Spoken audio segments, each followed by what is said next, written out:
Okay, many of you have already done prints in a large studio, worked in my studio, or visited me in a workshop somewhere in the world, but you don't need to have a fully equipped studio or even a press to make decent prints in your own home. Here's how you can set up your own printing station for hand printing. You'll need a rolling pin. This is pretty extravagant. I got this in a flea market years ago. You can use a smaller rolling pin or even something that you bake with. It's best that you have something that rolls separate from the handle so you can lean on it and get your weight on top of it. A pin press is made specifically for that purpose. It's very heavy and it's available. I have a link to that on my materials page. You'll need a wooden spoon. A wooden spoon is key to getting the final details on your work. You can get that at any kitchen supply store.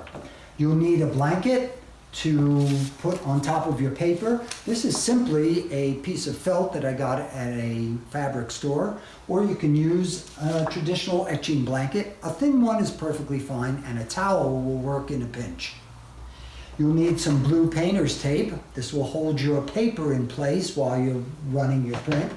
And you'll need a heavier duty tape like this Gorilla Tape to hold your palette down or the printing surface that you're going to work on.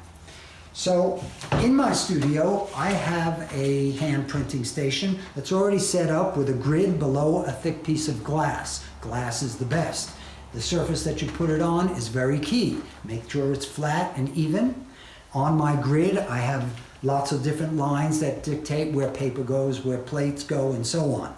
But you don't even need to do that. You can buy a grid at Tackage Press. That information is on my materials page. And you can use plexiglass as your press bed surface or your printing surface. And even less than that, you can just make your own little template out of a piece of newsprint. This is for a quarter sheet of paper with a mark for an 8x10 plate. By the way, printing by hand takes a lot longer than printing with a press. So you may want to reduce your size some because it's going to take a while to get the image through. You take this little piece of paper, put it underneath your printing station, tape down your printing station, you'll put your paper down, tape it down, put your plate in place, and go to town. Let's make some prints.